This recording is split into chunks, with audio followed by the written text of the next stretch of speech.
Bonjour à tous et à toutes. Shabbat Tov, Rav. Shabbat Tov. Espérant que tout va bien, vous avez passé un bon Shabbat. Et voilà, on commence Bezrat Hashem cette semaine, la Sphira de Netzach. Il y a quelqu'un qui demande, parmi les auditeurs, que vous ayez l'amabilité d'éteindre vos téléphones, de les mettre en silencieux, par respect pour la Torah, pour l'enseignant. C'est pas moi qui dis, hein, je vous rapporte. Mais je le vois pas. Pour les enseignements. Hein, je vous rapporte ce qui est dit. Alors, Bezrat Hashem, voilà, je souhaite une excellente semaine. On commence la Sphira de Netzach cette semaine, c'est la Sphira de Rabbi Nachman, Netzach. Et voilà, l'adoucissement total aura lieu mercredi, qui sera Netzach chez Netzach. C'est l'adoucissement total de la Sphira, puisque ça sera le 25e jour, qui est le point central de la Sphira, puisqu'il y a 24 jours avant et il y aura 24 jours après. Donc c'est le point central et c'est l'adoucissement total Bezrat Hashem de la Sphira. On va dire que c'est un jour de beaucoup de délivrance pour tous ceux qui ont besoin. Et il y a eu beaucoup beaucoup de choses qui se sont passées ce jour-là où les gens ils ont eu des délivrances dans des domaines où vous avez besoin. Alors, Bezrat Hashem, chaque année, ça se réalise, il y a l'an prochain délivrance, des ouvertures et l'adoucissement de la Sphira. Alors, ça amènera Bezrat Hashem la guérison à ceux qui ont besoin. Et les mariages, les enfants, la parnassa, la simcha, monter en Eretz Israël, vivre en Eretz Israël, rester en Eretz Israël. Tout ça, la Bezrat Hashem. Et la révélation de Rabbeinu, que le monde entier puisse connaître Rabbeinu, qu'on finisse avec l'exil. C'est ça l'exil. L'exil, c'est de ne pas connaître Rabbi Nachman, c'est ça l'exil. C'est de connaître Rabbi Nachman, il a fini avec l'exil. Alors on est dans notre étude Torah 51. On est page 51 aussi. La deuxième colonne en bas à gauche, Vezeu Prinat Vilat HaEved. Donc on avait parlé de la Sphira Omer, on a parlé du Eved, de l'esclave. Et on avait dit que l'esclave, c'est celui qui vit, c'est celui qui vit non connecté, c'est-à-dire celui qui vit en système interactif dans ce monde, s'appelle un esclave, puisqu'il vit dans un système de cause à effet. Donc c'est la définition de l'esclave. Mais c'est Prinat Vilat HaEved. Et c'est pour ça qu'on fait tremper l'esclave. Il va au mikvé, il va se tremper. Parce que le Eved, il faut le faire monter de la Touma, de l'impureté vers la pureté. Sheu Prinat, mi Prinat Sheker, Sheu Prinat Cheshbonot Rabim, Sheolei al Prinat Atara, Shemisham Achizatam, Vesham Nimtakim Venitarim. Alors, qui monte du mensonge. Qu'est-ce que c'est le mensonge? C'est Cheshbonot Rabim. C'est beaucoup de calculs. Beaucoup de calculs, pourquoi? Parce que c'est interactif. Comme on avait parlé, c'est l'intelligence interactive, c'est-à-dire l'intelligence qui est comparative. C'est-à-dire le principe de l'esclave, c'est celui qui vit par intelligence comparative. Parce qu'il ne sait pas qu'il existe la providence. Logique. Hein? Logique, ouais. Logique. Raisonnement. Si je fais ça, donc il va y avoir ça. C'est-à-dire il essaye de prévoir le comportement de l'autre, le raisonnement de l'autre, la réaction de la nature, la réaction de l'individu, le futur, le passé, le présent, les trucs, tout, il essaye voilà, il calcule beaucoup. Et plus il augmente la base de données, et plus il a des chances de tomber plus ou moins juste dans les prévisions de ce qu'il veut faire. Ça s'appelle l'esclavage. C'est l'esclavage dans toute sa splendeur. Le raisonnement interactif par rapport à la base de données qui a été stockée dans ce monde. Maintenant ça s'appelle aussi la Touma, ça qui s'appelle l'impureté. L'impureté, elle vient de ça. La définition de l'impureté, c'est ça, puisque l'impureté, c'est le fait d'être déconnecté d'Hachem. C'est ça l'impureté. Quelqu'un qui est impur, comme il dit le Zohar, que quelqu'un qui est impur, c'est Neora Desgeraleo, c'est-à-dire c'est quelqu'un qui a été fermé de la lumière, c'est-à-dire qui est déconnecté de la lumière. Ça, c'est l'impureté. L'impureté, c'est la déconnexion. C'est ça l'impureté. L'impureté, c'est vivre déconnecté. C'est la définition de l'impureté. Donc, pour retrouver la pureté, vous voyez qu'on passe toujours par des comptes. On sait comme la Sphira Omer. C'est-à-dire, maintenant, tout dépend du degré d'impureté de l'individu. Soit il va attendre 24 heures, soit il va attendre 72 heures, soit il va attendre une semaine. Tout dépend du degré d'impureté, c'est-à-dire de ce qu'il y a eu comme acte, comme situation impure. Alors la Torah va lui dire, bon voilà, tu vas attendre 24 heures, après tu vas amener un sacrifice au Beth Amikdash, après tu seras purifié. Ou sinon, il va attendre 3 jours, ou sinon il va attendre 7 jours. Et la Sphira Omer, on attend 49 jours pour pouvoir recevoir la Torah. Les 49 jours qu'on compte aussi, c'est pour sortir de l'impureté. Au début, on nous montre la lumière de la Torah, comme tout le monde. On montre à chacun la lumière de la vie, la lumière de la réussite, de là où il va aller, etc. Et après, il y a la préparation de l'individu pour pouvoir vivre ça dans ce monde, c'est-à-dire connecté. Pouvoir vivre connecté. Alors maintenant que nous nous trouvons dans notre génération, où nous nous trouvons depuis la venue de Rabbi Nachman, où on est passé dans la 50e porte de la Touma. Alors la 50e porte de la Touma, c'est l'imagination, il a dit Rabbi Nachman. Rabbi Nachman, il dit le Yetzirah, on ne va plus l'appeler le Yetzirah, on va l'appeler Koach Hamdameh, c'est-à-dire la force d'imaginer. Qu'est-ce que c'est l'imagination? Qu'est-ce que c'est qu'on appelle l'imagination délirante? C'est quoi l'imagination? C'est l'association d'éléments, mais complètement déconnectés, même de la réalité. Il y a une étape de Touma qui est le raisonnement par rapport à la comparaison de bases de données, mais de bases de données réelles. Donc là, il y en a 49. Ça, c'est dans les 49. Ça, dans la Touma qui se prend dans le 49 portes, c'est les raisonnements entre les sphirotes. Si vous prenez le principe des sphirotes, l'association des sphirotes, les raisonnements par rapport aux sphirotes et par rapport à tout ce qu'il y a dans ce monde. Tout ce qui est stockage d'informations par rapport à ce monde. Maintenant, ça c'est un niveau de Touma. C'est un niveau d'Yetzirah. C'est un niveau d'impureté. Maintenant, il y a un autre niveau d'impureté dans lequel on est depuis un peu plus de 2 siècles. C'est le fait que maintenant, il y a de l'association d'idées, mais sans règles. Il n'y a pas de règles. C'est-à-dire, il n'y a plus de... Ça ne suit pas ni le bon sens, ni la réalité, ni rien.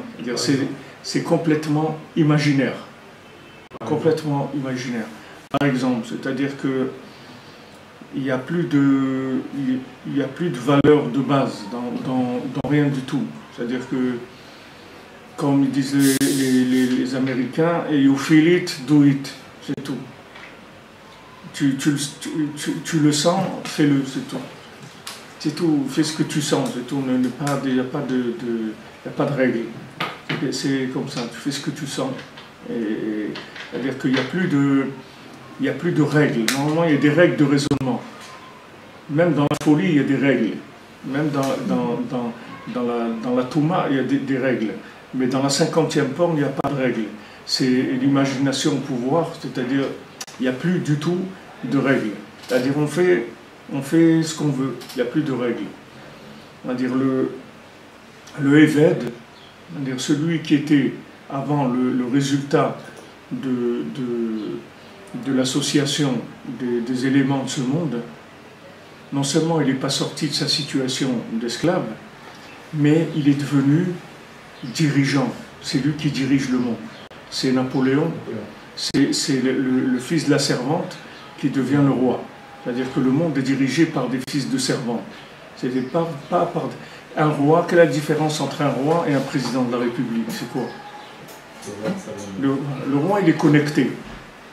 Le roi, il est connecté. Si vous avez connu un vrai roi dans votre vie, vous allez voir que c'est un homme qui est connecté. N'importe quel pays.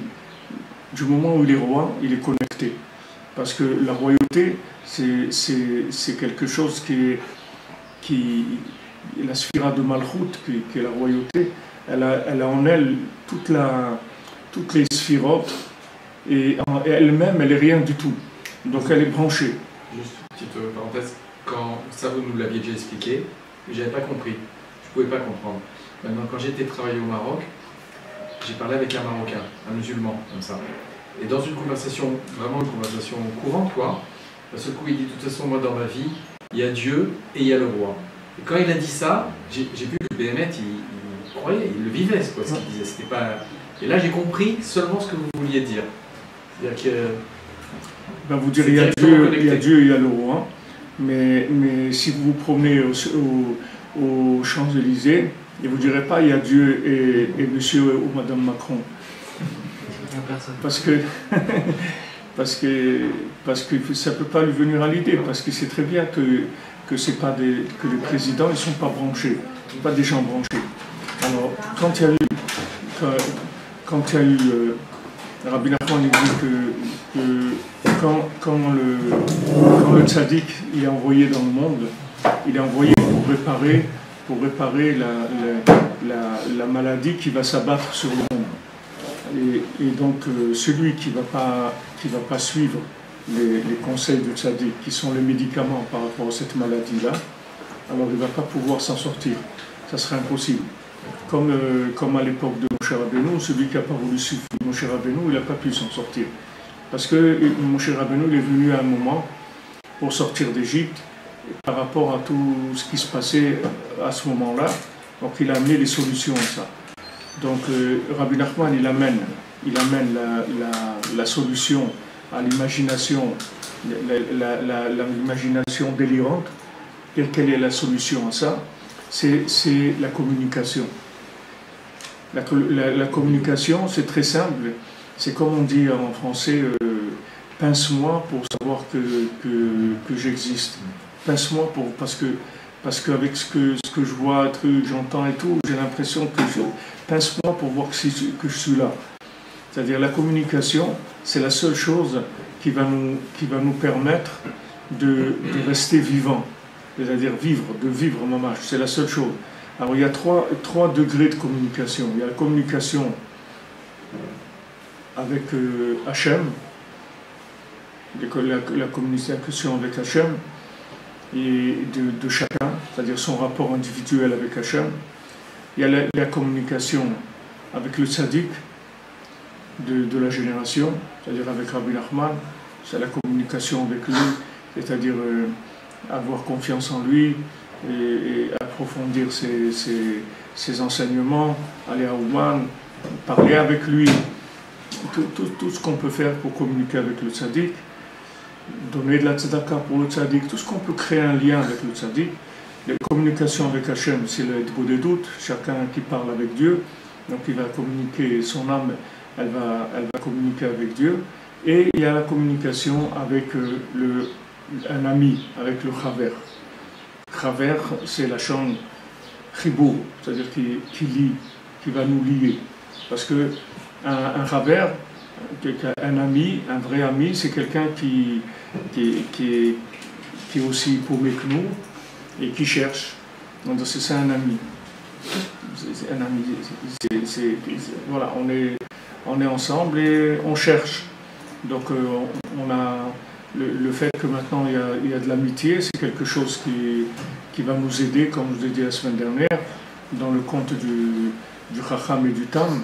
Ce qui va sauver le Chacham, en fait, c'est une chose très simple, c'est son amitié avec le Tam, c'est tout. C'est ça qui va le sauver.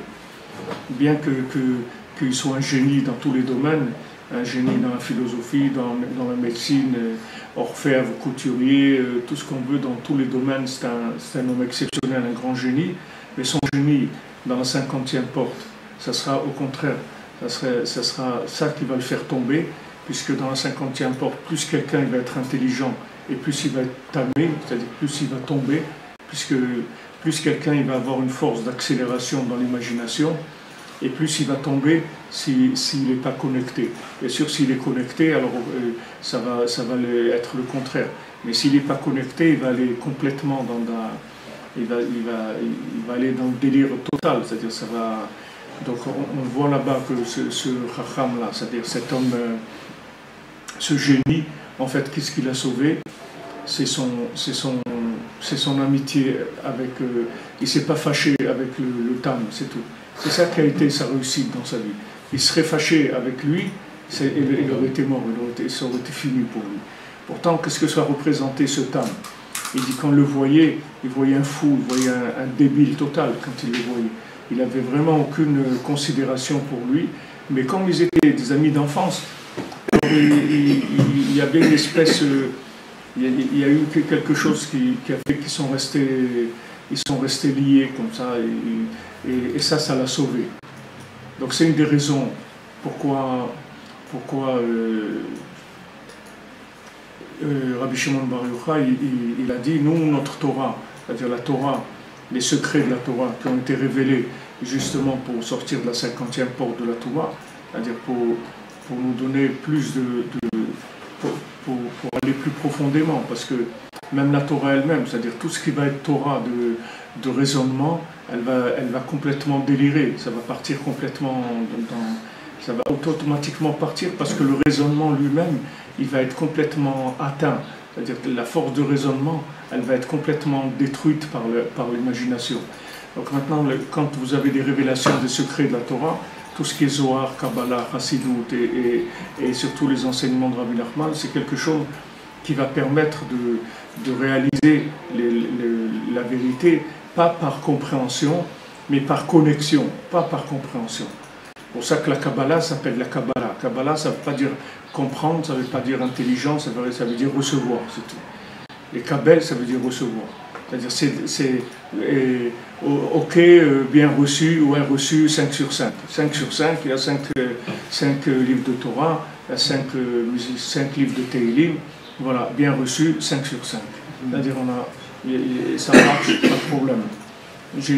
Mais alors, ça demande une rééducation de l'esprit. Une rééducation de l'esprit, c'est-à-dire que vivre connecté, c'est un autre mode de vie. C'est un autre mode de vie. Si maintenant, aujourd'hui, quelqu'un qui n'est pas connecté, il est complètement fou, c'est-à-dire vraiment complètement fou. Parce que tout raisonnement va être... À part qu'il n'y a aucune valeur, mais il n'y a pas de repère, donc ça amène complètement au délire total. Donc ça a commencé en même temps que la venue de Rabbi Nachman, c'est-à-dire révolution de 1789, là aussi la révolution industrielle, c'est-à-dire le côté travail à la chaîne, le côté répétitif des choses, le côté de tout ce qui est en plastique, tout ce qui est léger, tout ce qui est fabriqué en quantité énorme, toutes ces choses-là, ça fait tous partie de ce problème-là. C'est-à-dire c'est toujours c'est ce principe-là de l'imagination, c'est-à-dire que l'imagination délirante. Alors la refoua à ça, c'est-à-dire le médicament, il n'y en a qu'un seul. Pour s'en rappeler, Rabbeinu dit dans la Torah 34, dans l'écoute morale, ça se représente dans la forme de la lettre Aleph. Dans la lettre Aleph, il y a un Yud en haut, un Yud en bas et une barre, un Vav au milieu. Donc le Yud en haut, c'est le tzaddik, le Yud en bas, c'est l'individu dans sa ego des doutes, et le Vav entre les deux, c'est le Chaver, c'est celui qui est Mechaber, c'est-à-dire c'est celui qui permet de maintenir en fait la conscience du tzaddik avec l'individu, c'est ce qui s'appelle le Chaver. C'est-à-dire chacun, selon comment il est attaché au tzaddik, alors il peut échanger avec l'autre son degré d'attachement au tzaddik. C'est pour ça que Rabbeinu l'a dit, si vous vous tenez ensemble, alors je reste parmi vous. Moi, je reste parmi vous. Mais pour que vous puissiez vivre ça, il faut que vous teniez ensemble. Pourquoi il faut que vous teniez ensemble? Pourquoi il a employé le même langage que Rabbi Shimon Bar Yochai? Parce que tout va dépendre de ça. C'est-à-dire aujourd'hui, ne cherchez rien d'autre parce qu'il n'y a aucune solution dans aucun domaine. La seule solution qui existe, c'est la communication. Vous avez un problème dans n'importe quel domaine, il faut parler. Il n'y a pas d'autre possibilité d'arranger quoi que ce soit. Dans votre couple, si vous ne parlez pas, ça part et ça s'en va. Ne croyez pas que vous pouvez vous en sortir, même si vous êtes marié avec le plus grand coup de foudre qui existe dans le monde, ça partira complètement en cacahuète, comme on dit, si vous ne parlez pas. Il faut parler tous les jours. Tous les jours. On est obligé de parler, parce qu'on est dans un tsunami de folie. Il faut que vous sachiez qu'on vit. Vous voyez ce que c'est un tsunami? Donc quand vous voyez l'eau comme ça qui vient, qui ramasse tout, des immeubles, des voitures, des gens, des trucs, c'est la même chose, mais c'est pas de l'eau, c'est de l'imagination. Et si maintenant on ne parle pas, on perd tout. C'est-à-dire on se perd complètement. On est noyé dans l'imagination. Les gens qui ne parlent pas entre eux, vous voyez, ils partent dans des délires totaux. Après, vous étonnez, vous dites, mais comment quelqu'un il est arrivé une folie comme ça, comment il a fait ça, comment il a... Parce que c'est pas de sa faute, c'est pas de sa faute. C'est-à-dire, il y a un délire général. C'est pas de la faute des gens. C'est pas que les gens ne sont pas bien, ils ont des problèmes. C'est qu'il y a un délire total. C'est-à-dire, on est dans l'imagination lâchée, mais dans la plus grande dimension qu'il y ait jamais eu dans le monde. Donc sachez que si vous ne parlez pas, vous n'allez pas vous en sortir. Parce qu'il n'y a pas d'autre solution. Donc si vous ne savez pas parler, il faut que vous appreniez à parler. Et si vous ne savez pas, allez voir quelqu'un qui vous apprend à parler. Parce qu'il faut parler. Et il faut se forcer à parler, même si on n'a pas envie. Alors on trouve n'importe quel prétexte, mais il faut parler. Il faut parler avec son conjoint, il faut parler avec ses enfants, il faut parler avec son patron, il faut parler avec ses employés, il faut parler avec Hachem, il faut parler avec le tzaddik, il faut parler avec ses amis. Mais il faut parler, c'est la seule chose qui va nous maintenir en vie. C'est-à-dire qui va maintenir chez nous la vie. Parce que la vie, elle ne vient que de la connexion. En fait, pourquoi on est là-dedans? Parce qu'on est en train de réparer la faute d'Adam Arishon. Adam Arishon, qu'est-ce qu'il a fait? Il a voulu savoir sans être connecté. La connexion, c'était la rentrée dans Shabbat. Il serait rentré dans Shabbat, après il faisait kidouche sur la connaissance du bien et du mal. C'est-à-dire qu'une fois qu'il était connecté, il avait l'accès à la connaissance sans aucun problème. Mais le fait qu'il a voulu savoir avant d'être connecté, ça a donné la mort. Hachem lui a dit, si tu manges de ça, tu vas mourir. Mais il lui a pas dit, Hachem, si tu attends Shabbat, tu vas voir que tu vas arriver à un niveau de plaisir extraordinaire en mangeant. Je te réserve ça pour Shabbat. Il lui a pas dit ça. Il lui a pas révélé. Il lui a dit juste ne mange pas ça, et si tu manges, tu vas mourir.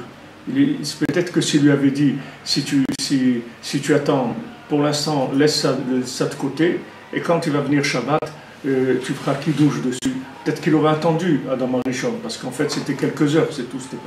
C'était pas, on peut pas savoir, parce que quelques heures ça veut rien dire. L'intensité de la tentation, on peut pas imaginer ce que ça voulait dire. Mais en tout cas, nous on est en train de réparer ça. C'est-à-dire la réparation, c'est l'inverse. C'est-à-dire que maintenant, tous les repères de la connaissance, ils vont complètement disparaître. Et il ne restera que les repères de la connexion, c'est-à-dire l'arbre de vie, ce qui s'appelle Etz Chaim, l'arbre de vie. D'ailleurs, c'est pour ça que aussi l'œuvre principale du Harizal, de Rabbi Chaim Vital, s'appelle Etz Chaim, ça s'appelle l'arbre de vie. Parce que tous les secrets de la Torah s'appellent l'arbre de vie. Et là où il n'y a pas de secret de la Torah, là où il faut que vous sauviez ces systèmes-là. Parce que c'est des systèmes de fous complets. C'est-à-dire que les gens qui fonctionnent par raisonnement, c'est des fous complets. Ils sont complètement fous. Et vous allez voir qu'ils vont arriver des fois à prendre des décisions qui sont complètement débiles. Parce que ce n'est pas de leur faute. C'est parce que maintenant, le raisonnement, il est malade, mais complètement. C'est-à-dire tout celui qui raisonne aujourd'hui, il est complètement fou. Tout celui qui ne fait que raisonner, il est complètement fou. C'est-à-dire si la personne ne vit pas la Torah, ne vit pas la connexion avec Hachem, si la personne ne passe pas du temps tous les jours à prier, vraiment de tout son cœur, s'il ne passe pas du temps à parler, à créer un lien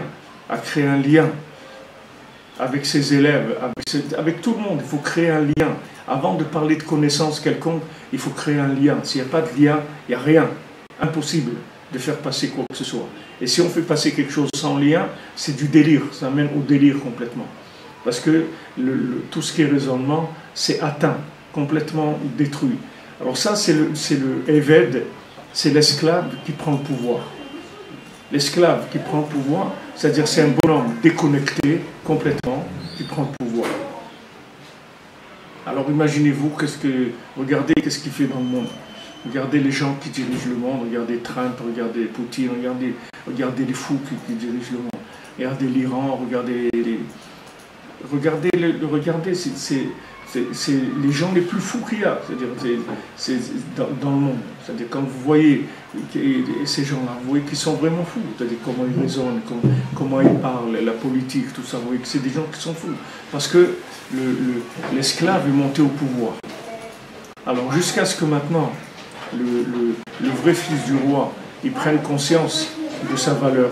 C'est-à-dire que chaque individu il prenne conscience de sa valeur et qu'il sache qu'en fait, il n'est pas du tout un esclave, mais qu'il est quelqu'un qui a une âme, et que cette âme-là, elle lui donne une force extraordinaire. Une force extraordinaire. Cette force extraordinaire, elle va lui permettre de se brancher à Hachem et de recevoir de là absolument tout ce dont il a besoin, toutes les énergies dont il a besoin, toute la bénédiction dont il a besoin, toute l'intelligence dont il a besoin. C'est-à-dire l'intelligence vivante, pas l'intelligence interactive, pas l'intelligence comparative, l'intelligence de connexion qui vient par la connexion. Alors ça, c'est le schéma, si vous voulez, de la Géoula. C'est pour ça, comme on a dit Shabbat aussi pour Massiot, que David Ameler, c'était un Eiffel. David Ameler, il était un avorton. Pourquoi la Torah nous dit que c'est un avorton et que c'est Adam Arishon qui lui a donné 70 ans de sa vie? C'est pas uniquement pour nous raconter une histoire de David Ameler, que David Ameler, il doit sa vie à Adam Arishon. C'est que le principe de Mashiach ben David, c'est-à-dire le principe du Mashiach, c'est que le Mashiach c'est un Eiffel. C'est-à-dire c'est un Eiffel, c'est un bonhomme. S'il résonne, il tombe. C'est-à-dire qu'il tombe tout le temps. La seule chose qui le tient, c'est la connexion. Sinon, il tombe. C'est pour ça que David Ameler, il dit toutes sortes de langage. Ani tfila. Moi, je suis prière. C'est-à-dire, moi, tu me vois, moi, je suis prière. Moi, je suis la prière. C'est-à-dire que moi, je ne vis qu'avec la prière. Tfila laquelle chayai. La tfila à Hachem, c'est ça ma vie. C'est de ça que je vis. Et c'est pour ça que David Ameler, il ne dormait pas. Il ne dormait pas plus que 18 minutes. Parce qu'il ne pouvait pas goûter à la mort, c'est-à-dire au principe du sommeil. C'est-à-dire qu'il ne pouvait pas perdre la conscience. C'est-à-dire qu'il ne pouvait pas raccrocher, si vous voulez. Il ne pouvait pas se permettre de raccrocher à un moment. Il pouvait dire, bon, écoute, je m'excuse, je vais me reposer un petit peu, je raccroche, on se rappellera. Il ne pouvait pas faire ça. Il ne pouvait pas raccrocher. Il était obligé de rester branché tout le temps, tout le temps, tout le temps. Parce que s'il raccrochait un moment, il est mort, c'est fini. Il ne peut pas. Parce que c'est Mashiach. C'est ça qui le fait être Mashiach. Il était Mashiach parce qu'il ne dort pas. C'est-à-dire qu'il ne dort pas, ça veut dire qu'il ne raccroche pas. Il est tout le temps connecté. Il était connecté tout le temps en Hachem, connecté avec son peuple, tout le temps. Tout le temps. Il recevait tous les matins, il recevait les dirigeants de toute terre d'Israël. Chacun il venait, il expliquait les problèmes qu'on a. Tout le temps connecté. Et qu'il soit connecté tout le temps, David Ameler. Donc ça, c'est le schéma du Mashiach. Donc chacun, il est à son niveau, c'est la même chose. Maintenant, qu'est-ce que ça veut dire dormir? Dormir, ça veut dire que vous tournez en circuit imaginaire. C'est pas la conscience, tout simplement. Oui, mais pas de conscience. Mais pourquoi il n'y a pas de conscience? Et alors qu'il y a beaucoup de connaissances. Normalement, avec le niveau de connaissance qu'il y a, on devrait avoir un peu de conscience, au moins un petit peu. Mais il n'y en a pas du tout. Pourquoi? Parce que la connaissance qu'on a, elle est morte. C'est-à-dire qu'elle n'est pas de la connaissance vivante. Vous pouvez prendre quelqu'un et lui répéter toute la journée de la connaissance. Vous allez voir que ça ne va pas ouvrir sa conscience. Ce n'est pas la connaissance qui ouvre la conscience. Ce qui ouvre la conscience, c'est la connexion. Ce n'est pas la connaissance. Donc maintenant, si vous voulez que quand on parle d'être endormi, ça veut dire que l'esclave, c'est le principe de l'esclave, parce que l'esclave, il s'appelle endormi. C'est-à-dire la Torah, elle définit l'esclave comme quelqu'un d'endormi. Pourquoi t'es endormi? C'est pas quelqu'un, il ne veut pas prendre responsabilité. Tout le lien de l'esclave, c'est qu'il veut se débrancher. Il veut se débrancher. Il dit, ah, moi dans mon truc à manger et tout, et c'est tout. Je ne veux pas me casser la tête, je ne veux pas me prendre la tête avec ça, du tout. Alors il se vend. Il se vend pour être libre dans sa tête, libre de prendre des responsabilités. Donc l'esclavage, ça vient du sommeil de la conscience, c'est-à-dire du fait que la personne elle est inconsciente de ce qu'elle fait ici, de qu'est-ce qu'il attend, de pourquoi elle est venue ici. Toutes ces notions, les gens ne savent pas du tout de quoi ça parle. Alors ils sont endormis, ils ne sont pas réveillés. Maintenant, si vous voulez vous réveiller, comme je vous l'ai dit, vous avez besoin qu'on vous pince pour savoir que vous existez, c'est tout. Vous avez besoin de quelqu'un d'autre qui vous pince. Parce que même si vous pincez tout seul, ça ne va rien vous faire du tout. Il faut que c'est quelqu'un d'autre qui vous pince. À ce moment-là, vous allez vous prendre conscience que vous existez. Donc ce pincement-là, c'est la communication. Vous allez vous habituer à communiquer et à vous éduquer à ne vivre qu'avec ça. Parce qu'il n'y a rien d'autre. C'est dommage de perdre du temps dans quoi que ce soit, parce qu'il n'y a rien qui marche.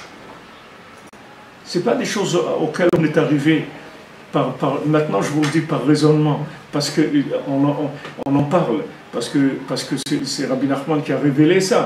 Mais sinon, personne dans le monde ne sait ça. Il y a des balbutiements que les gens ils sentent des petites choses, etc. Ils ont besoin de coach, ils ont besoin des trucs. Il y a des petits balbutiements de choses. Mais de savoir clairement, comme il l'explique Rabbi Nachman, il n'y a personne qui sait ça encore dans le monde, de façon claire, qu'aujourd'hui la vie, c'est la connexion. C'est tout, il n'y a rien d'autre. Il n'y a rien d'autre. Comme je vous dis jeudi soir, bon, Hachem, vous voyez, les gens, ils sont là, voilà, maintenant on est combien, 60 et quelques, en train d'étudier ensemble. Ben, là, ça c'est une vraie yeshiva. Ça, c'est une yeshiva comme la yeshiva de Rabbi Shimon Bar Yochai. Parce que les gens qui sont là, il n'y a personne qui les oblige, il n'y a personne qui les paye, il n'y a personne qui va leur donner une médaille parce qu'ils font tout ça. C'est des gens qui cherchent vraiment, c'est tout. C'est pour ça qu'ils sont là. Donc ça, c'est le top dans la Torah, il n'y a pas plus que ça. Dès que la personne elle va vivre dans un système interactif, ça y est, c'est fini. Elle va rentrer dans l'imagination. Mais là, il n'y a pas. La personne, elle clique, elle a envie d'écouter, elle est là, elle participe, elle rentre dans un... Parce qu'elle veut, c'est tout. Elle veut. Donc, ce vouloir-là, ce ratson-là, c'est la communication, c'est le branchement. Et quand je veux, c'est-à-dire je me branche. Alors cette Torah de communication qui a commencé à partir de Rabbi Shimon, pour ça que le Rabbi, ça va s'oublier. C'est-à-dire c'est pas lui qui leur a dit. Eux, ils ont raisonné, ils ont dit la Torah elle va s'oublier. Et il leur a dit elle s'oubliera pas parce que Rabbi Shimon il va révéler le Zohar. Il leur a pas dit elle s'oubliera pas, non, vous inquiétez pas. Il dit non, c'est parce qu'il y aura le Zohar qu'elle s'oublie. Mais d'après votre Torah à vous, c'est sûr qu'elle va s'oublier. Pourquoi pendant le Homer, les 24 000 élèves de Rabbi Akiva, ils sont morts? 24 000 tzadikim, c'était 24 000, c'est pas... 24 000, c'est une yeshiva énorme, 24 000 élèves. Et tous des tzadikim, pas des gens qui viennent avec des paquets de Marlboro, des iPhones. Nous on parle ici de tzadikim. Et pourtant, ils sont tous morts pendant le Homer. Parce que, pendant qu'on commence le décompte, alors s'il n'y a pas d'amitié entre les élèves qui étudient la Torah, il n'y a plus rien. Il n'y a plus rien. Il n'y a pas de Torah, il n'y a rien du tout. Ils ont pris toute la rigueur du monde, ils l'ont pris sur eux. Parce qu'ils avaient de la Torah, c'était des tzadikim, mais il n'y avait pas d'amitié entre eux. Il n'y avait pas d'amour entre eux. Et ça passe pas. Ça passe pas. Tu ne peux pas dire que tu as de la Torah et qu'il n'y ait pas d'amitié, qu'il n'y ait pas d'amour. Ça passe pas. Tu ne peux pas représenter la Torah comme étant de la connaissance et sans avoir un minimum de compassion pour l'autre, d'amitié pour l'autre, d'amour pour l'autre, de bonté pour l'autre. Ça ne passe pas.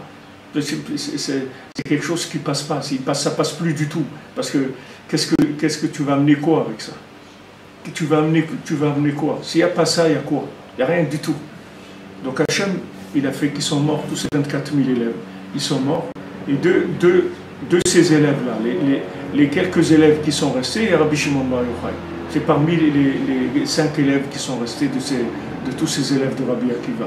Il en est resté quelques-uns. Celui qui a tout repris, c'est Rabbi Shimon. C'est pour ça qu'il a annoncé tout de suite, il leur a dit, regardez, nous, avant tout, on est des amis. Avant tout. Avant qu'on commence à parler de quoi que ce soit, avant de la lève bête, sachez d'abord qu'on est des amis. Sachez qu'on s'aime et qu'on va s'entraider et qu'on va faire tout ce qu'on peut pour se faire du bien entre nous. Ça, c'est la base de notre yeshiva. Après, on va commencer à parler de la Torah. Mais si vous ne prenez pas ça, on n'avance pas. On ne passe pas au numéro 2. Ça, c'est le numéro 1. Si vous n'acceptez pas ça, il n'y a rien, il n'y aura rien. Et quand il a commencé, donc quand il a eu ses élèves, comment il enseignait Rabbi Shimon? C'est rien que de la connexion. Rabbi Shimon, il n'y a rien de raisonnement. Il n'y a pas de raisonnement. Rabbi Shimon, Patach ve'amar, il ouvre et il parle, c'est tout. Il n'y a pas, il réfléchit, il n'y a pas, il se connecte, il ouvre et ça parle. Ça parle d'où? Ça parle dans sa bouche, c'est tout. Il n'y a pas lui-même, en même temps que ses élèves, il découvrait l'enseignement. Il n'y a pas c'est pas, il était seul, il réfléchissait, il écrivait ses trucs, il n'y a pas de réflexion. C'est que de la connexion, c'est tout. Le Zohar, c'est que de la connexion. C'est pas humain. C'est pas le résultat d'un raisonnement humain. Il y a Rabbi Shimon Bar Yochai dans la Gemara aussi qui fait des raisonnements. Mais le Rabbi Shimon Bar Yochai du Zohar, c'est pas du raisonnement. Une fois que ça a été révélé, après il y a le raisonnement, il y a la Kabbalah du Harizal, il y a tout ça, ça a été, comme on dit, nomenclaturé et classé, les sphirotes, tout ce que vous voulez. Mais ça, c'est après qu'il y a eu la révélation de Rabbi Shimon. Alors après le Harizal, il a révélé la Chokhmah de la Kabbalah. C'est-à-dire il a classé ça, il en a fait une Chokhmah. Et même la Chokhmah de la Kabbalah, elle n'est pas révélée de façon maîtrisée. Elle n'est pas totale. Rabbi nous dit la Kabbalah, c'est pas quelque chose qu'on maîtrise totalement dans ce monde. Il y a toujours des zones d'ombre. Vous allez voir toujours des trucs qui sont à l'envers. Vous allez voir des choses qui, une fois, ça va d'un côté et la même chose va de l'autre côté. Il n'y a pas de logique. C'est la même chose que les Sipporim-Assiot.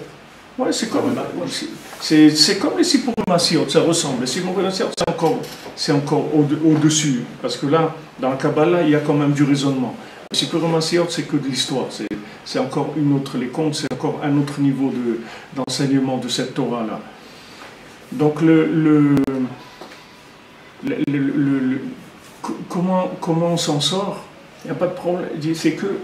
C'est pas compliqué, que de la communication. Mais pour communiquer, il faut qu'il y ait de l'amitié. Parce qu'il n'y a pas de s'il n'y a pas de l'amitié, on ne va pas se parler. Pourquoi on se parle? Il faut qu'on s'aime, sinon on ne va pas se parler. Et sinon, on va se parler de quoi? Il faut, quand on dit communiquer, c'est-à-dire il faut qu'on mette du cœur dedans, que ça soit une vraie communication. Donc il faut qu'il y ait de l'amitié, il faut qu'il y ait de l'amour, il faut qu'il y ait de la bonne entente entre les gens. À ce moment-là, on communique, on commence à communiquer. Mais ça, vous pouvez le prendre comme ce Aleph-là, comme la base, parce que c'est la matrice messianique. Il n'y a rien d'autre. Vous verrez qu'il n'y aura rien d'autre. Tout va se passer avec ce Aleph-là, ce système du Aleph. Il n'y aura rien d'autre comme chidouche dans le monde, quelque chose qui va venir changer. Ça ne va rien changer du tout. Rien ne va changer. Et Mashiach lui-même, il va être ça va être un spécialiste mondial en communication. C'est tout ce que ça va être Mashiach. Puisque Mashiach, Rabbeinu dit, Mashiach, il va parler aux gens, c'est tout. Il n'y aura pas de guerre, il ne va pas faire de guerre. Rabbi nous dit, l'arme du Mashiach, c'est la prière. L'arme du Mashiach, c'est la communication. C'est pas la bombe atomique. C'est la communication, c'est tout. Mashiach, il va avoir une façon d'expliquer qui va être tellement claire qu'il n'y a personne qui pourra dire non, c'est pas ça. C'est pas parce que ça va être clair dans le raisonnement, c'est que ça va être clair en communication. C'est-à-dire que c'est de la connaissance branchée. La connaissance branchée, c'est comme de la musique, si vous voulez, mais dans des mots. C'est comme de la musique, mais dans des idées. Au lieu que ça soit des sons, c'est des idées. Mais c'est des idées qui résonnent dans le cœur. C'est comme de la musique, mais sous forme de dialogue. Alors quand il va expliquer cette chokhmah, quand il va expliquer cette sagesse, avec un tel champ d'amitié, d'amour et d'inclusion de tous les individus, il n'y a personne qui pourra résister à ça. Tout le monde reconnaîtra que c'est vrai. Parce que ça sera le summum de la communication. Et on approche, on n'est pas très loin de ça. On approche, c'est-à-dire tout ce qu'on vit, c'est pour nous approcher de ça. C'est tout. Il n'y a pas c'est de la préparation à ça. Tout ce que les gens y passent comme difficulté, comme solitude, tout ça, c'est pour les préparer uniquement à reconnaître la communication, les valeurs de la communication, le son de la parole messianique. Alors ça, Rabbi Nachman, il a dit, à son époque, il a averti, il a dit, voilà, vous allez vers ça, le monde va vers ça. Et si les rabbinim, il avait écouté, ça aurait été fini depuis longtemps. De son vivant, ça aurait été terminé déjà. Mais comme Comme aujourd'hui aussi, vous avez des rabbinim, mais ouais, Rabbi Fra, qu'est-ce qu'il raconte? Alors la même chose que Rabbi Fra, il y avait aussi à l'époque, il y avait il y avait Rabbi Nachman, et qui a parlé, c'est les mêmes, c'est les mêmes. Des costards, cravates, des trucs qu'il y en avait à l'époque aussi, avec des petites barbes taillées, il y avait aussi à l'époque des gens qui ont été contre ça et qu'en fait ils ont empêché le Mashiach de venir, c'est tout. Ils ont empêché le Mashiach de venir. Vous voyez une petite... quelqu'un m'a envoyé une petite vidéo hier sur Rosh Hashanah, sur le dernier Rosh Hashanah Ouman. Vous voyez tous ces gens-là, c'est incroyable. Le florilège de style d'individus, c'est incroyable, incroyable. Depuis un rappeur black d'Amérique jusqu'à un Dayan de Jérusalem, des gens avec des tatoués, je sais pas, de tout ce que vous voulez, tout ce qui peut exister comme style de vie dans le monde, vous trouvez à Ouman à Rosh Hashanah. Tout. Pourquoi? Parce que c'est la communication, c'est tout. Pourquoi il les a amenés là? Pourquoi Rabbi Nachman il a amené tous ces gens-là? Il faut bien qu'ils s'identifient à quelque chose pour arriver là. Comment ils sont arrivés là? Qu'est-ce qu'ils proposent? Ils proposent rien ils proposent rien. Il n'y a pas d'uniforme, il n'y a rien du tout. Alors quel repère ils ont trouvé pour arriver là? Il n'y a pas d'uniforme. Si vous arrivez chez certains, bon, ils ont les chapeaux ronds, ok, c'est des Bretons, pas de problème. Non, les Bretons, notre truc, ok. Mais là, c'est quoi? J'ai vraiment compris ce que vous dites. On avait une discussion il y a 3 ans. Comme il dit maintenant, tu veux Sainte-Marthe, ils sont là-bas. Tu veux ça, ils sont là. Et là, j'ai vu, je dis, quoi, même y compris là dans mon Haredi, alors c'est là le il y a tout. D'abord, il y a toutes les représentations de toutes les chassidouyot qu'il y a dans le monde. Tous ils sont là. Il y a les Chabad, les Satmar, les Torah Karta, il y a tout ce que vous voulez. Mais à part ça, il y a tous les fous de la terre, tous les paumés, tous les trucs, tous les styles qu'il y a. Vous voyez, tous les gens, ils disent extraordinaire. Qu'est-ce qu'il y a? Demandez-leur qu'est-ce qu'il y a. Qu'est-ce qu'il y a concrètement? Il n'y a rien. Concrètement, qu'est-ce qu'il y a? Il n'y a rien. Mais il y a quelque chose qui est complètement féerique. C'est le chant du berger, si vous voulez. C'est la chokma sous forme de chant. C'est la chokma du cœur, chokma de lèvres. Et tous ces gens-là, ils viennent parce qu'ils sont enchantés. Ils sont là parce qu'ils sont enchantés. Et ça donne vraiment quelque chose d'extraordinaire. Petite vidéo, c'est peut-être 5 minutes, mais Mamash, il a très bien fait. Le gars, il présente beaucoup d'individus comme ça, et ils interrogent juste quelques secondes. Vous voyez, tout style de gens, comment ils dansent ensemble aussi. C'est très beau, Montse Rosh Hashanah, tous ces gens qui dansent ensemble. Vous avez des chassidim, des trucs, il y a toutes sortes de gens qui sont... D'où ça vient cette force de rassemblement là? Il n'y a rien, il n'y a aucune base de rien. C'est-à-dire, vous ne pouvez pas dire, ah voilà, c'est des gens, ils aiment. Eux-mêmes, ils sont incapables de vous dire pourquoi ils sont là. Qu'est-ce qui les a amenés là? Mais c'est la seule chose qu'ils vous disent, c'est extraordinaire, c'est merveilleux, c'est une merveille, c'est très... Mais quoi? Dis-moi quelque chose. Il ne peut pas te dire quoi, il ne sait pas quoi. Il ne sait pas quoi. Quand tu fais écouter de la musique à quelqu'un, tu lui dis c'est super. Qu'est-ce qui est super? Il ne peut pas t'expliquer. On ne peut pas expliquer de la musique. Ça ne s'explique pas de la musique. De la musique, c'est où tu sens pas, mais ça ne peut pas t'expliquer ce que c'est de la musique. Là, c'est pareil. Les gens, ils sont incapables de vous expliquer ce qu'ils font là. Qu'est-ce qui les a amenés là? Pourquoi ils sont là? Qu'est-ce que tu prends d'ici? Il ne peut pas te dire ce qu'il prend. Il ne sait pas. Mais il te dit que c'est extraordinaire, c'est fantastique, c'est un truc qui n'existe pas au monde. Mais quoi? Il ne peut pas te dire quoi. Il n'y a pas dans la tête, il n'y a rien. Il n'y a pas de raisonnement. Mais c'est l'appel du berger. Et ça, c'est quelque chose de merveilleux. Donc Rabbeinu, il a commencé, il y a plus de 2 siècles, à annoncer, comme on dit, la couleur. Il a annoncé la couleur, il dit voilà vers quoi vous allez, vers quoi le monde va. Et donc il a préparé le monde à tenir dans cette épreuve-là. Pour vous, actuellement, on va vers une accélération de ça, vers le Dimion, ou est-ce qu'il commence à y avoir... Moi j'ai l'impression qu'il commence à y avoir un début de prise de conscience. Je sais pas, je peux pas vous dire où on est le thermomètre où il est, mais en tout cas, il y a plus vous voyez qu'il y a des gens qui viennent à Ouman, ça veut dire qu'il y a plus de, c'est tout, c'est ça la prise de conscience. Si les gens ils viennent à Ouman, ça veut dire qu'il y a de la prise de conscience. En tout cas qu'on est paumé, les gens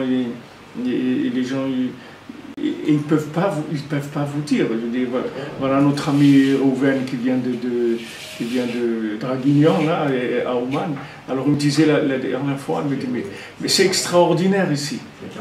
Ouais, c'est extraordinaire.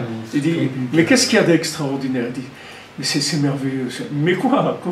Mais c'est merveilleux cet amour, cette amitié, c'est merveilleux, c'est merveilleux. Ici, on sent qu'il y a tout, on sent que tout est réparé, tout est accepté, tout est bien, il n'y a rien de mal, il n'y a plus rien qui accroche, il n'y a plus rien qui dérange, il n'y a plus rien. C'est tout. Mais quoi je ne sais pas, il ne peut pas dire quoi. Mais il y a une sensation comme ça ça y est, on est sorti de nos défauts, de nos trucs. C'est-à-dire, ça ne gêne plus les défauts. Il n'y a plus de défauts, il n'y a plus de qualité, il n'y a plus rien. Il y a des gens branchés, c'est tout. Et tous les défauts, tous les trucs, ils n'ont aucune importance. Ça n'a aucune importance. Les défauts, les qualités, c'est bon qu'on est en train de construire quelque chose. Mais quand il n'y a plus rien de construire, les défauts, les qualités, ça ne change rien, puisqu'on ne construit rien. Donc il n'y a pas de... que quelqu'un ait des défauts ou des qualités, c'est pas ça qui va changer dans la connexion. La connexion, elle peut venir aussi bien chez quelqu'un qui a des défauts que quelqu'un qui a des qualités. Au contraire, quelqu'un qui a plus de défauts, c'est plus facile pour lui de se brancher quand il a pris conscience de ses défauts. C'est plus facile que quelqu'un qui a des qualités. Parce que de jeter les qualités, c'est plus facile et c'est plus difficile que de jeter les défauts. Pour se brancher. Alors cette prise de conscience, c'est ça la Géoula, c'est ça la liberté. Être libre, c'est ça. Être un homme libre. Libre. Quand on dit quitte tes mains libres, alors ça c'est libre. Tu es libre. Là où tu es, pourquoi? Parce que là où tu es, tu peux communiquer. Donc la vie, c'est quoi? C'est la communication. Je peux communiquer n'importe où je suis. Que je sois dans un moment élevé, dans un moment bas, aucune importance. On l'a vu jeudi soir. Rabbi Nathan, il dit, voilà, toi, tu fais ce que tu peux. N'importe quoi que tu puisses faire. Ne lâche pas. Et tout, reste branché. Et le reste, tu t'appuies sur Rabbi Nachman, c'est tout. Tu lui dis, je m'appuie sur toi, Rabbi Nachman. Voilà, moi, ce que je peux faire, c'est ça. Regarder le ciel. Je dis, merci, mon Dieu. Je t'aime. Et voilà, c'est tout ce que je peux faire. Et le reste, je m'appuie sur Rabbi Nachman. Alors, il ne peut pas vous donner plus facile que ça. Il n'y a pas plus facile que ça. Il ne faut pas lâcher. Il faut pas raccrocher, c'est tout. Laissez le combiné décrocher. Ne le raccrochez pas, le combiné. Essayez de décrocher. Pas raccrocher, c'est tout. N'importe quelle situation, pas raccrocher. Pourquoi maintenant on est obligé de parler ça? Pourquoi Rabbi Nachman est obligé de dire il n'y a pas de youch, le désespoir n'existe pas? Parce que c'est la seule chose qui peut faire du mal. Pourquoi la personne elle se décourage? Parce qu'elle fait d'après des raisonnements logiques. Et comme les raisonnements logiques ils ont complètement été détruits par l'imagination, donc elle va se décourager. Parce que logiquement, c'est une catastrophe. Logiquement, c'est de la destruction, c'est une catastrophe, d'après la logique. Mais cette logique, elle vaut rien aujourd'hui. Ne regarde pas ça. Ne regarde pas ça. Ne regarde pas logiquement. Les résultats logiques, ils donnent des résultats qui sont faux. Comme il dit ici, Cheshbonot Rabim, beaucoup de calculs, c'est le mensonge. Quand tu calcules beaucoup pour avoir des résultats, pour savoir quel est le résultat, tu fais beaucoup de calculs. Sache que maintenant, ces calculs que tu fais, ils ne valent rien du tout. C'est du mensonge. Parce qu'il n'y a pas de calcul. Il n'y a pas de calcul. Si quelqu'un est branché, c'est tout. Si quelqu'un est branché, il a réussi, il a tout réussi. Okay? Ne fais pas de calcul de voir qu'est-ce qui s'appelle la réussite. La réussite, elle est dans la communication, elle n'est pas dans ce que la personne a construit ou pas construit. Quelqu'un de branché, c'est quelqu'un de réussi. Quelqu'un qui est débranché, il a échoué. Même s'il a une réussite extérieure, il a échoué.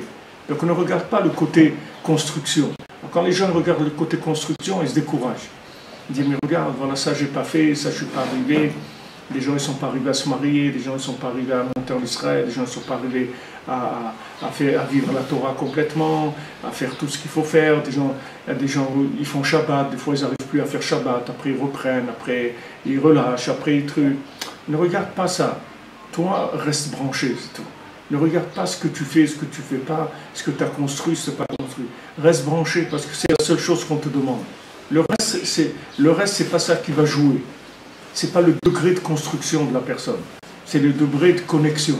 Maintenant, une fois que la personne elle est connectée, après ce qu'elle va construire, c'est une autre dimension complètement. C'est une autre dimension. C'est pour ça que Rabbi Nachman il a dit, vous faites des briques et du ciment, amenez-moi des briques et du ciment. La construction, c'est moi qui l'a fait, c'est pas vous. Vous amenez des briques et du ciment, c'est tout. C'est-à-dire ce que vous faites, ça n'a aucune forme.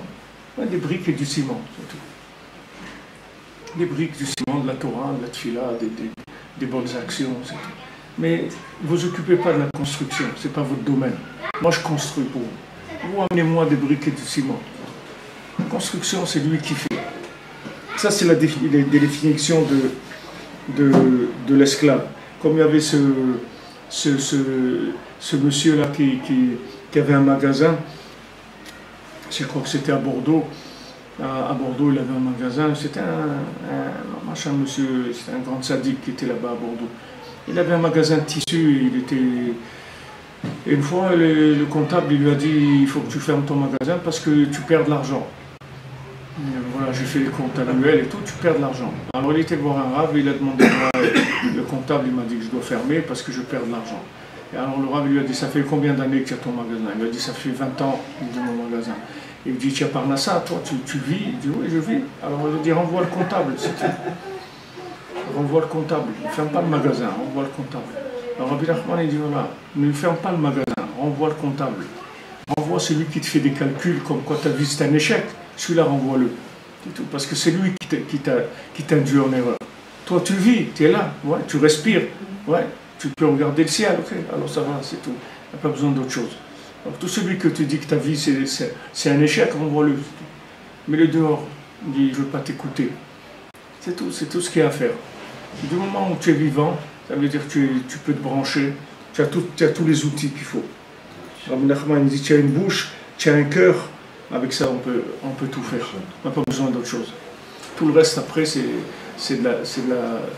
du cinéma, c'est rien du tout. Tu as une bouche et un cœur, avec ça tu as tout ce qu'il faut pour communiquer, donc tu as tous les outils pour réussir ta vie. Du moment où tu utilises ça, ça s'appelle une réussite. Valken kolat vilot en bemé mikvé. Donc c'est pour ça que on va donc tremper l'esclave, on va le tremper dans le mikvé. Alors le mikvé aussi c'est les eaux de la 50e porte. C'est-à-dire c'est quand on dit le mikvé de Shavuot, Rabbeinu parle du mikvé de Shavuot, que c'est très très élevé, c'est le plus grand mikvé de l'année, c'est-à-dire le mikvé d'aller le soir du Shavuot. Aller au mikvé avant l'aube, c'est très très important parce que c'est l'origine de tous les mikvaot de l'année. C'est le mikvé de Rabbeinu dit de la 50e porte. C'est très élevé parce que ça purifie de toute cette folie-là dont on est en train de parler. Donc le mikvé de la 50e porte, c'est quelque chose de très élevé. Alors ça, cet esclave-là, on va le tremper au mikvé. Parce que pourquoi? Parce que l'eau, c'était ce qui était antérieur à la création. D'accord? C'est-à-dire, avant qu'il y ait la terre, il y avait l'eau avant. La première chose qu'il y a eu, c'est d'abord de l'eau. Qui a maïm kadmou laolam. De la même manière que l'enfant, il vit dans un monde aquatique avant de vivre dans le monde aérien. Alors, le monde, il était d'abord aquatique avant d'être la terre. Qui a maïm prinat chesed. Parce que l'eau, c'est le principe de la bonté, de la bonté prinat yamin. C'est le côté droit. Chez eux, prinat kodem abria. Ça, c'est avant la création. Validé chez nichnasim bamaïm. Et le fait que maintenant on rentre dans l'eau, ve'olesham kol hagouf, et là-bas tout le corps il est recouvert dans l'eau, ve'lit batel vitalem sham bamaim, et il s'annule complètement sous l'eau. Le corps il est entièrement sous l'eau, c'est-à-dire il s'annule, c'est-à-dire il rentre sous l'eau, voilà, plus, on ne voit plus rien, il n'existe plus, c'est annulé sous l'eau. Allez, des élites bater v'nichlal prinat kodam abriya. Avec ça, il s'inclut dans avant la création. Donc là, l'importance du mikvé aussi, pour tous ceux qui peuvent aller au mikvé. Bien sûr, nous ne parlons pas du mikvé, de l'obligation de la femme d'aller au mikvé, c'est aussi ce principe-là. C'est-à-dire c'est pour se reconnecter ou rentrer avant la création, pour pouvoir donner aussi, enfanter après, avoir des enfants qui sont des êtres connectés, des êtres branchés. Puisqu'il y a eu cette eau-là, c'est-à-dire du moment où elle a été dans ces eaux qui sont avant la création, alors après ça permet d'avoir des enfants qui sont branchés. Et à ce moment-là, il se purifie de toutes les impuretés. Et il monte, c'est-à-dire il se détache de toutes ces impuretés-là. Parce que maintenant, toutes les impuretés, elles s'annulent là-bas. Les prinat kulo echad, parce que tout devient un. Du moment où maintenant je rentre dans les eaux, que ces eaux-là, elles étaient antérieures à la création du monde. Donc je retourne dans echad. Je retourne à l'origine de tout qui est l'eau et je me fonds là-dedans. Je rentre dans l'eau. Alors tout ce qu'il y a après la création, ça s'annule. Toutes les emprises qu'il y a eu après la création, ça s'annule. Tout s'annule. Tout ce qu'il y a eu après, qui s'est collé à moi après, ça s'annule. Puisque maintenant je suis retourné à... J'ai fait un reset total de tout le système. J'ai fait reset de tout le système, donc tout ce qu'il y a comme bug, comme truc, comme virus, comme tout ça, on enlève tout ça, ça s'en va, ça disparaît. Parce que toute l'emprise de l'impureté, ça vient du fait qu'on s'est éloigné de 1. C'est-à-dire on a commencé, au début c'était très proche de 1, et après on a commencé à s'éloigner, et jusqu'à qu'on est arrivé là où on est arrivé. Mais bon, Rachel, il y a toujours des possibilités de retourner à 1. On peut toujours retourner à 1. D'ailleurs, il y a aussi une petite allusion comme ça à la communication et au chant. C'est que vous voyez, quand on est dans l'eau, l'intensité du bruit, elle est décuplée. C'est-à-dire vous entendez des trucs très très forts quand vous êtes dans l'eau. Le moindre petit bruit qui est à côté, vous l'entendez comme un truc très fort. Si quelqu'un dit un petit mot dans l'eau, il fait un bruit, vous entendez, c'est énorme parce que et puis l'eau aussi c'est comment on appelle ça dans la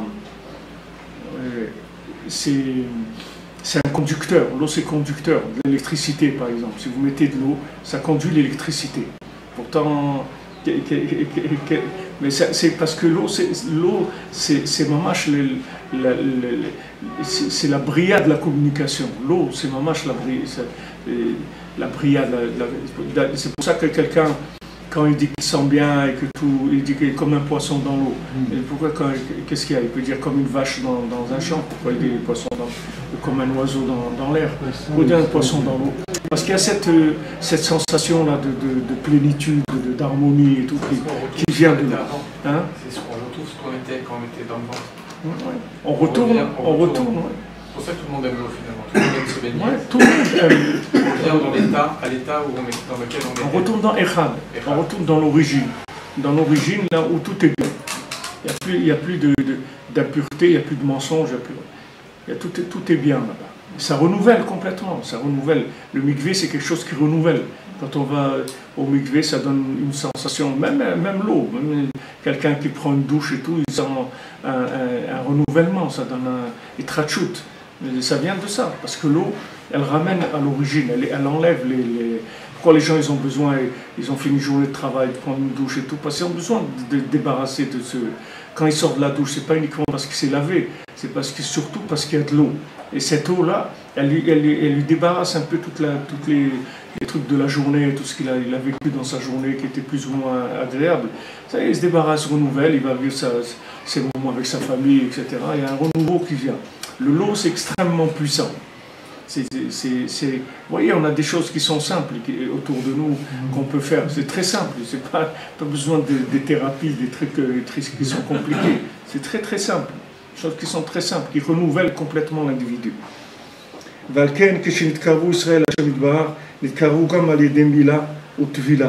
C'est pour ça que quand les Bnei Israël ils se sont rapprochés d'Hachem, ils se sont rapprochés aussi